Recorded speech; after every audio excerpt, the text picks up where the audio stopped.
umuraba ari hanze umugabo yankubise umugeni naraye byaye ku munsi wa kabiri akubita umugeni hano umurura kuruduka umuryango bati turawusubizamo gute ntibyashobokaga ariko ibidashobokera abantu ku Mana birashoboka. Imana ibona bibaza byinshi batari mugurisha amabati irababwira ngo tera haleluya shatu banzirikaga ku nkingi bagafata injishi y'inka ikibaze gatatu bakankubita mpindukira. Ibyo bintu nabibonanye Kristo igihe ari kwa Pilato bakubita mpindukira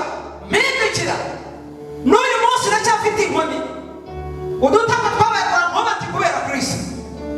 Niba navuga Yesu hari uko nahagaze hari uko namunaje hari icyo nemeye gupfira hazabona umuntu tuzabwira kwa Rwanda nitwaye ku modoka uwo munsi azabona ishyaka kuko benshi banze impingiriza imyaka yaranyishe banze ku muhanda muri raporo banze mu kibati bakoreramo inama ariko impossible kwa jina la Yesu.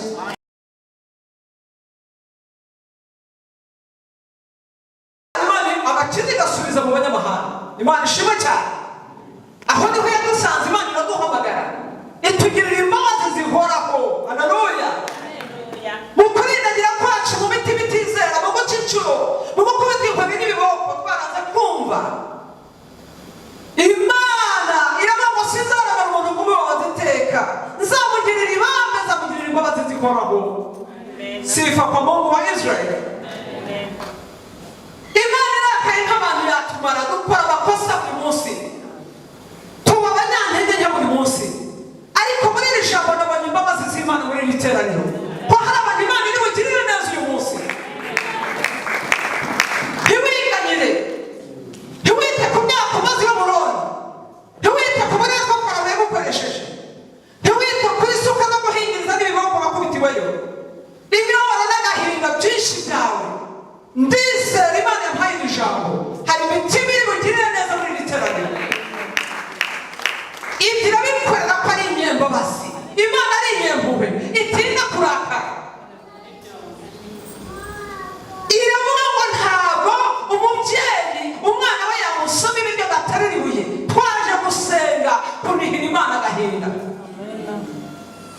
Ako gahinda k'iyo burundu ako gahinda kabasokuruza bawe basenze ibigirwamana ako gahinda k'igihugu cyawe cyatewe n'intambara ako gahinda k'umwuka wawe wavuyemo ukagenda wiciriye inzira ukajya guca inshuro mu bihugu by'abanyage. Uyu munsi Uwiteka arakugaruye. Garuka mu gihugu cy'umwuka aho ubonanira n'Imana. Garuka mu mbaraga z'umwuka wera aho ubonanira n'Imana. Garuka mu ijambo ry'Imana aho ubonanira agakiza aho ubonanira ubutabazi aho ubonanira ihumure aho wumvira ibihamya. Imana ikunda abantu bayo abayemereye igendana nabo yemwe ngo ntabwo nzagusiga sizaguhaha nguhetse ku mugongo kuva uyu munsi kugeza ubwo imvi zizaba uruyenzi.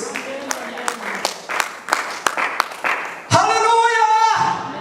Dufite ibihamya by'ukuntu twabanye n'Imana dufite ibihamya by'abantu babanjirije imbere yacu bakoreye Imana dufite ibihamya bya Bibiliya ijambo ryera ry'Imana.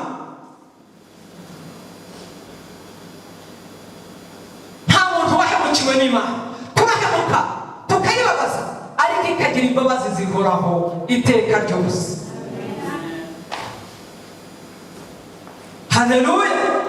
Igihe bari mu bunyage bakubitika Imana ihagurutsa abahanuzi ba Yeremiya barahanura ba Yesaya barahanura ba Ezekiyeli barahanura amajwi arumvikanira mu mibabaro mu bunyage iyo barindiraga bari bagorewe. Haleluya. Muri Yeremiya abantu bari mu buretwa bababajwe batazi uko bameze iramanuka irababwira ngo rega 13:11 ngo nubwo muzi ko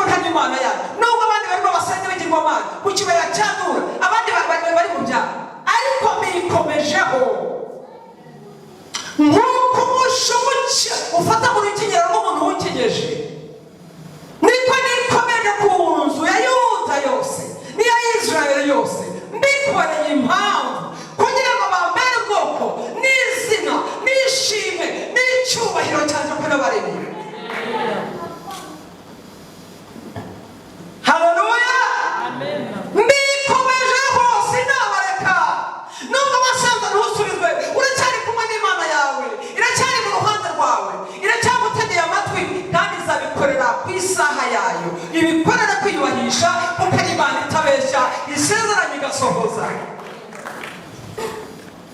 Haleluya! Isaha y'Imana igeze, Imana irakora ntabigishije inama.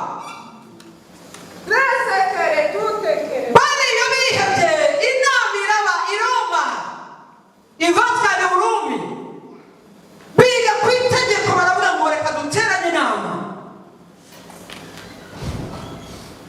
Yes African Community baravuga ngo Abisirayeli bazaguma mu bunyage kugeza ryari, bazakomeza bakora uburetwa kugeza ryari, ariko ibyo babikoreshwa n'Imana yibutse isezerano ryayo ku bantu bayo igiye kubagarura mu gihugu cya Yerusalemu n'i Buyuda, kubera ko yavuze ngo irabagarura nk'umugore wahukanye igiye kubacura bagaruka iwabo.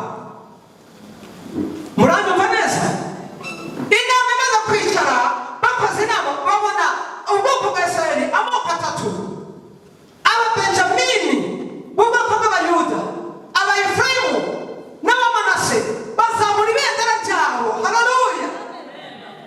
Imana yavuze abajya babanziriza abandi kugenda, bagenda bavuga ngo tubonye imbabazi z'Imana ku buzima bwacu, kuko nta byiringiro bari bafite byo kuzasubira iwabo. Aho niho habonetse ba Nehemiya bagiye gusana imidugudu y'iwabo yangiritse. Haleluya! Ngo bagezeyo begereza ubusa barasenga, baravuga bati twabigenza gute usana amarembo y'i Yerusalemu, usana inkiki zangiritse, barongera imbabazi z'Imana zibagarukaho, barasenga barahamagarana kugeza ubwo basanye ibicaniro. Imana iracyari kumwe nawe nubwo itagushubije iraje. Uwiteka azaza ntabwo azaceceka. Iyo yaje abantu bose barabibona ko Imana yatabaye. Iyo yaguye mu maboko nawe yikoma mu nkokora. Iyo yatanze amahoro ntawe utera amahane. Iyo yavuze ngo nibibe biraba abantu bagatangara bitangare ko ari igitangaza. Amen. Zabura haleluya. Haleluya ni intwaro. Ubu hari ingabo z'abadayimoni zicitse amaboko, hari izicitse imbaraga.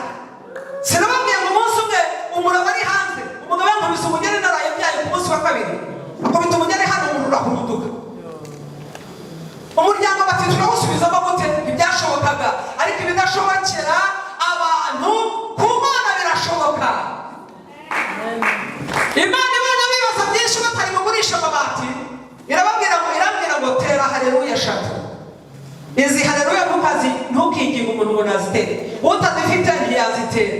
Abatazi Imana bazicwa no kutabimenya, kandi abadafite Imana ntibayibahata bajyamo, ariko ufite haleluya arayitera kuko n'ubundi ni intwaro y'umurimbanyi Imana ari mu mwuka we. Ndigaramira ndabyuka nti haleluya biranga kuko cyari hanze gishaka kugwa, ariko Imana nyambika imbaraga ngo haleluya ya mbere, iya kabiri ya gatatu muraba ari hanze, usubira aho uribwiriza usubira mu kibanza cyawe. Amen. Nivuga ngo tera haleluya rero yavuye ku Mana. Haleluya. Ni intwaro turwanisha mu ntambara. Ntiturasa amasasu nk'aya ya za Gatiyusha na za bombe tonike n'ibindi. Twebwe ni haleluya. Wayitera abadayimoni bagacika amatwi bagacika amazuru. Haleluya. Urabwizera ibyo? Yego. Imana itidagarura ubwoko bwanjye ibagirira imbabazi zihoraho. Abayumvise baravuga ati muziki Imana yavuganye natwe, muziki Imana ikidukunda. Abamwe bo bagira umugisha wo kumva ngo Imana yavuganye nabo. Icyo yababwiye ni iki? Icyakurikiye kuri kiriya kintu, irababwira ngo rega inyegamo zo mu nzu yawe, mu mutima wawe ongera wizerere. Haleluya. Ongera wagure ikibanza cy'ihema ryawe. Haleluya. Wumve ko Imana igukunda, wumve ko itaguhana, wumve ko nyuma gusenga, wumve ko izagusura, wumve ko uzavugana nayo, wumve ko izagusubiza abana baziga, inzu yawe izubakwa, amashuri uzayarangiza. Waba uri ihema ry'imbere muri wowe mu mwuka we. Haleluya. Agura ikibanza cy'ihema ryawe, wowe wumva imbaraga z'Imana mu buzima bwawe, wowe wumva umwuka wera akivugana nawe. Gukorera Imana no kurega agatuza, ntabwo ari gukurura amaguru ukamera nka ya nka yitwa rukombe Imana igenda inyuma y'izindi. Gukorera Imana no guheba amagara. Nkwereke icyanditswe ubimenye neza. Yohana 11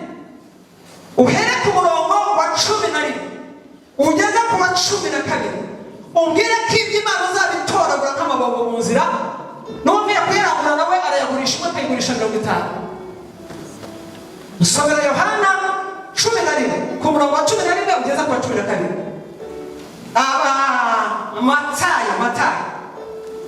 Matayo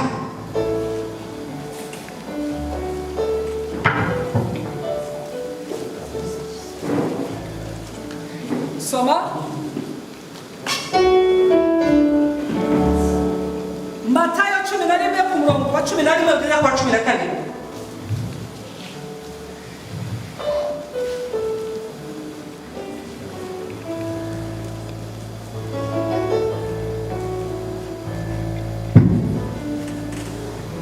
Dusomye haravuze ngo ndababwira ukuri yuko mu babyawe n'abagore batigeze uyu ni Yesu wivugiraga n'akanwa ke ngo ndababwira ukuri yuko mu babyawe n'abagore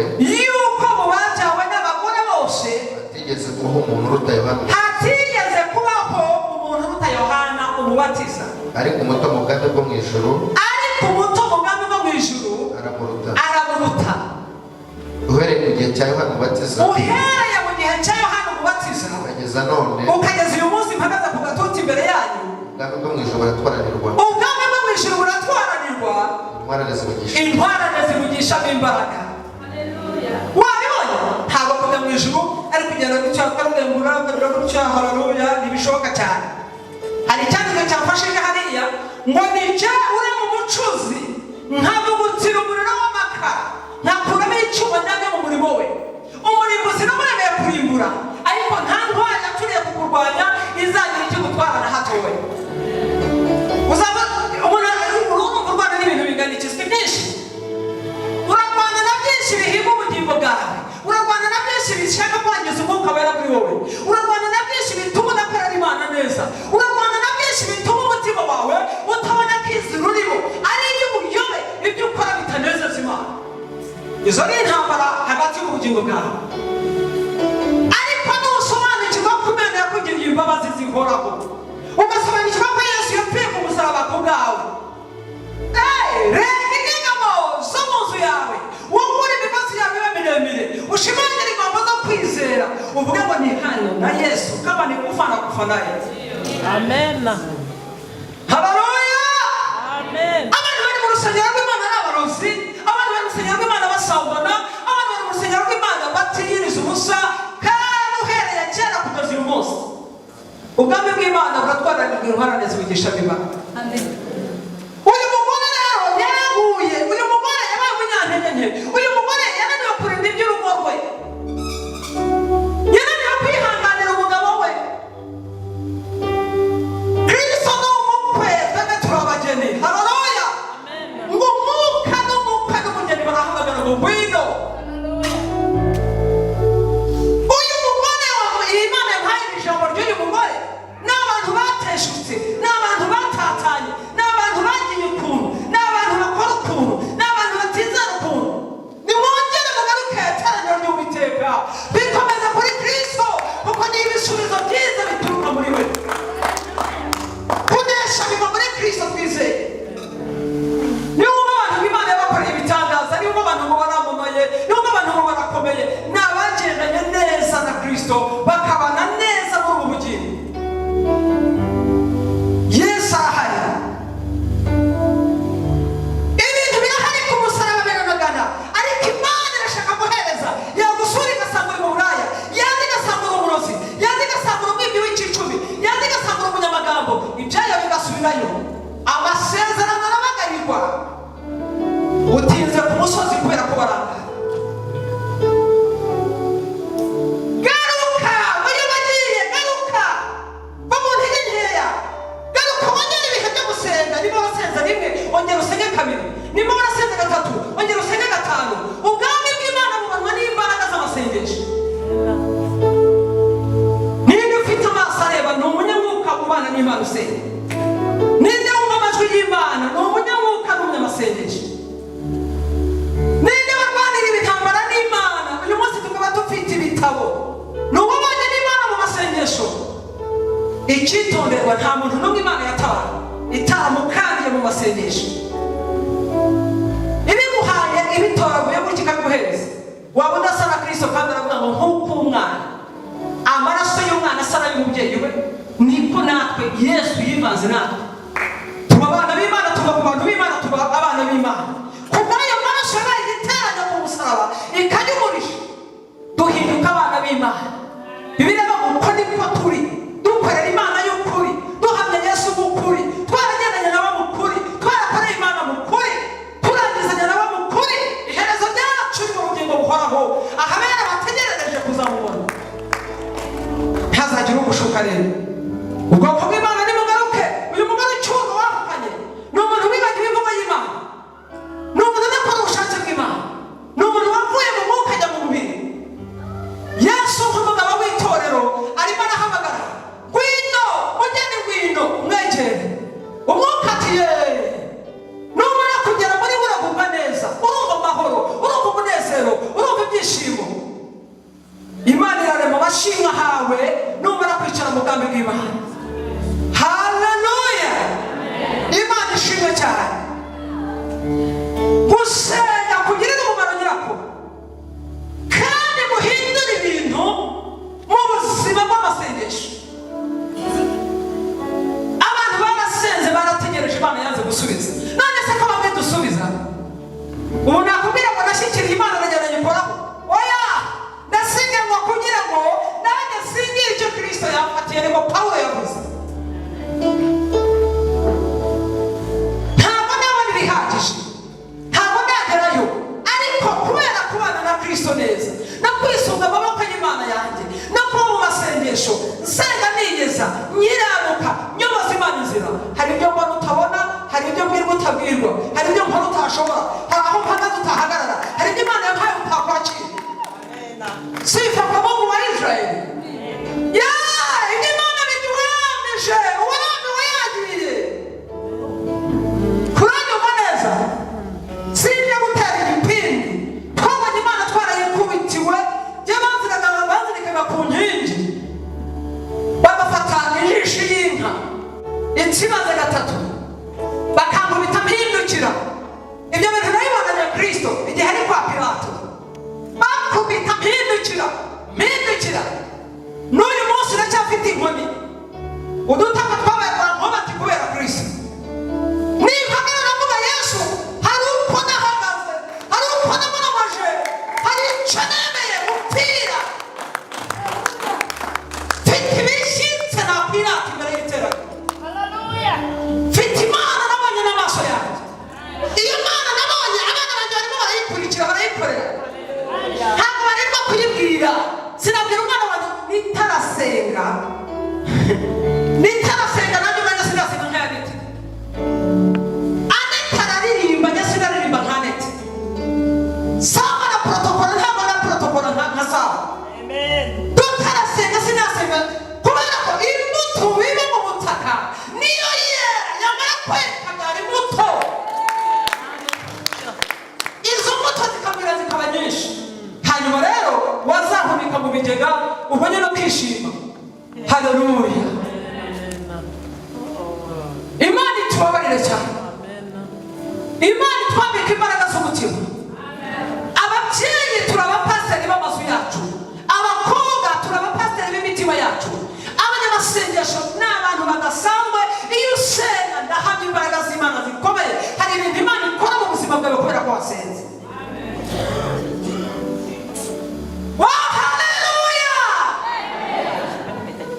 Uyu munsi hari igihe njya mbona n'abantu bakambira ariko tese ubuhamya wa YouTube ngo umugabo yaragukubise arakwica akujugunya mu ishyamba. Ni koko duhuriye i Kigali, yari asize mu ishyamba ry'Abanyeri, atwaye imodoka n'umugore udefirije n'amashenete n'amahereni ya zahabu. Ariko tese ubuhamya ubitanga ngo umugabo yarakwishe kuko umuntu arapfa akazuka muri Kristo akongera akabaho. Abatabizi bazicwa n'uko utabimenya. Muri ibyo bibaho ndifuza kuzagerayo nkaririmba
kugeragezwa ibintu bingana.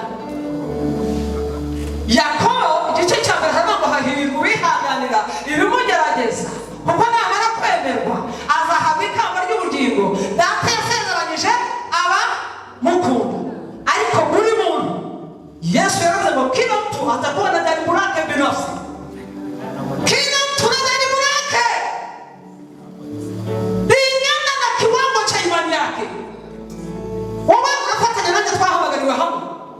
Wewe uzagira ubuhamya nk'ubwanjye mpamagariye guhamagara aho yasanze niho wari uri. Buri muntu wese rero azagira ikigeragezo kingana n'umuhamagaro we, naho Imana yamusanze n'ibyo yamubwiye gukora, naho yamunyujije n'uburyo yihanganye n'uburyo yanesheje, hivyo ataivuka kama dhahabu safi iliyopitishwa kwenye moto wa tanuru. Kuko yarakwishe, yaramukubitaga,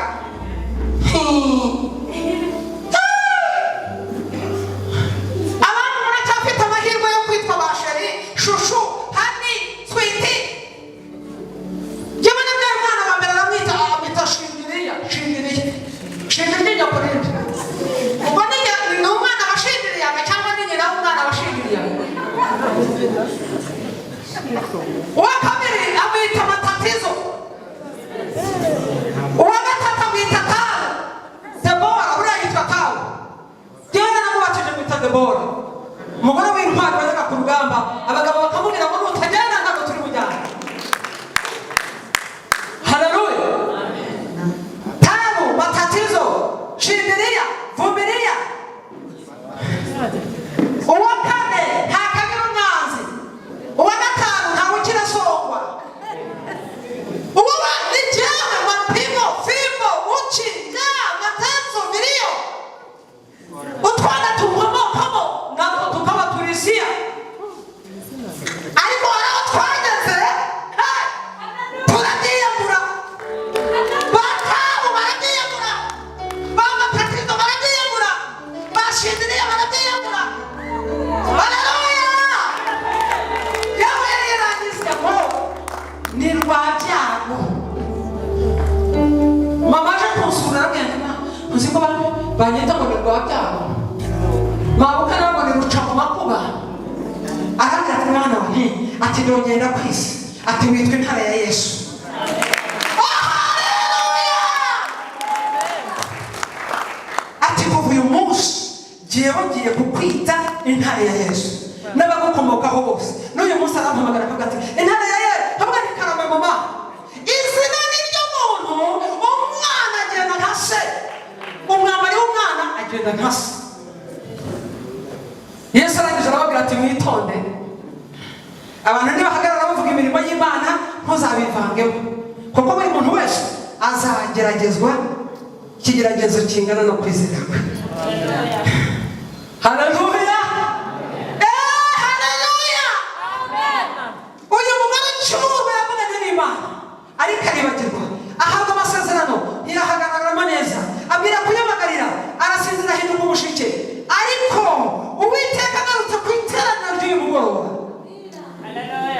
ongera ugaruke wambare imbaraga z'Imana, urwane intambara nziza y'abanesheje. Ibya Yesu ntabwo bitoragurwa, birakorerwa, biraruhirwa. Umugisha yahaye intumwa zirazibwiye ngo bazabanga, bazabatuka, bazabagambanira, bazabajyana imbere y'abanyamategeko, watawaweka jela.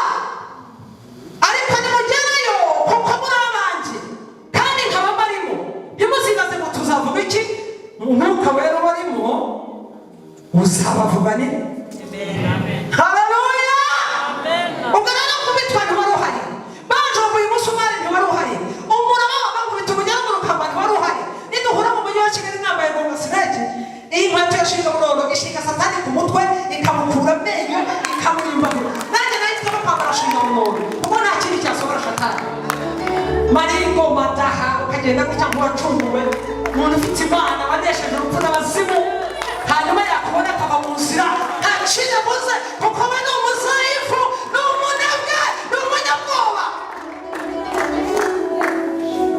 Hanyuma rero yabona bazi Imana yabo bakoze ibyo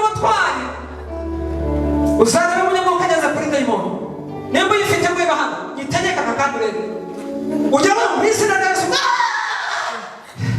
ikintu gihinda umushyitsi kikikubita hasi kikandagaza amaguru urumva nicyo cyagutera ngo niyo kikubuza gusenga amasengesho y'iminsi ibiri nicyo kikubwira ngo ntabwo uzasubizwa n'Imana twebwe turi umuriro abamarayika bari hejuru Imana yabagize imiyaga ariko abakozi b'Imana ngo ni imiriro yaka ni ibirimi by'imiriro bagera kumva ibirimi by'umuriro bikagota imva yabo babandi bikorera amasanduku bajya kugurisha amasanduku agezweho iyo bageze ku mvuye mu rokore basanga ibirimi by'umuriro sinababwiye uburyo Gifari yaje iwacu ndimo mvuga indimi baba byamucanze ahamagara Gifari barayizana iraza igeze ku rugo ngibone uruyizu ndimo mvuga indimi nyinshi nahuye na Kristo n'uzivuka we inakaribia inaona moto yakwegera yaje kwinjira mu byaka barumuri ibwira mu mati no iriya nzu ntabwo yingirika igoswe n'ibirimi by'umuriro abaheburayo babivuga neza rero abamarayika nibo bantu bakomeye barinda isambu ryo mu ijuru ariko Imana yabagize imiyaga ariko twebwe itugira ibirimi by'umuriro mpamvu turi umuriro ni uko dufite Yesu w'umuriro nk'uko bari muri twe ari umuriro ijambo ry'Imana ari umuriro tunapata ushindi kwa ajili ya neno la Mungu tunashinda hayo pamoja na Kristo kwa sababu aliyapitia mwenyewe nasi akaturishia. Kwa hiyo nisema nafanya hivyo naenda kwa Baba, nyinyi mtafanya zaidi na zaidi kwa sababu ninaenda kwa Baba. Haleluya! Imani shimya, imani himbazwe. Gusenga gutuma ibintu bihinduka. Hanyuma rero harakuye kuza muri iki gice ngo yewe urengana we ugahungabanywa n'inkubi y'umuyaga we ntugire gihumuriza we ngo ariko amabuye yawe we nzayateraho amabara meza we ingabano zawe we nzazishingisha safiro we. Uwo ni umuntu uri muri Yesu ushaka Imana ishimwe cyane. Abantu bakuze ku muhanda, abantu bakuze usabiriza, abantu bakuze uhindiriza, abantu bakuze ufite ubuzima bugoye, ariko Yesu amaze kugera muri wowe aragukarabira gusigara kwambika. Nigeze kugera Boda najyaga Tanzania barambaza imfunguzo z'imodoka zawe ngo ziri he ngo tubwire plaque y'imodoka yawe. Ufite Yesu asa n'abakiri urahakanye musomere Yakobo ngo musana badafite mugaragara nk'abadafite ikintu hamuna senti hamuna shilingi arakini sisi tunabona wengine kwa neema wanaishi wengine dukubitwa hasi ariko ntiduheranwa turongera tunamuka mu mbaraga z'amasengesho aho bakunze uyu munsi siho bakubona ejo. Haleluya! Azabona umuntu tuzahurira kwa Rwandura nitwaye ku modoka uwo munsi azabona ishyaka kuko benshi banze impingiriza imyaka yaranyishe banze ku muhanda muri raporo banze mu kibati bakoreramo inama ariko impossible kwa jina la Yesu. Amen.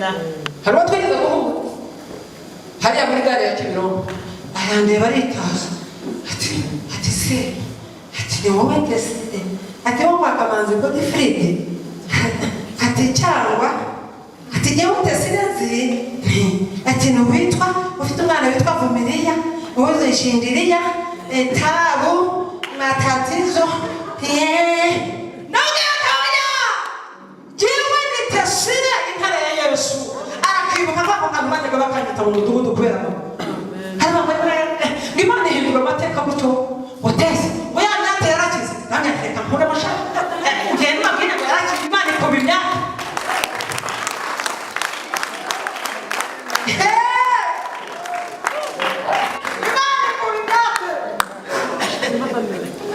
azirarinde bakubeshe wahinga umusiri wa mu gitondo ukaryama munsi y'igiti ukiyongeza uwa saa munani ugatahana ibinyantunga n'igitoki cya Kayinja ubu imyaka ine kuva mu 2000 kugeza 2004 ibyo birenge byaba bikoze bitera ko n'ibyo abashumba birwanira Imana rero twarayibonye twararenganye yewe urengana ugahungabana we imiryango yagutaye Yesu aragutoragura abakomeye bakwihoreye aboroheje bose umwuka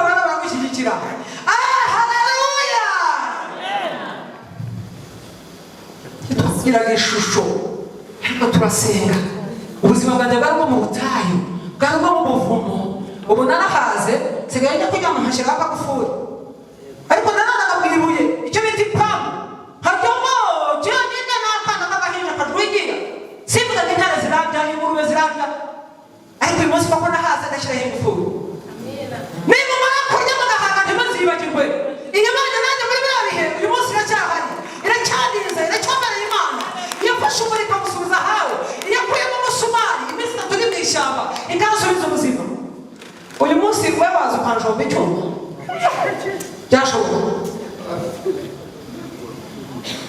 zamura haleluya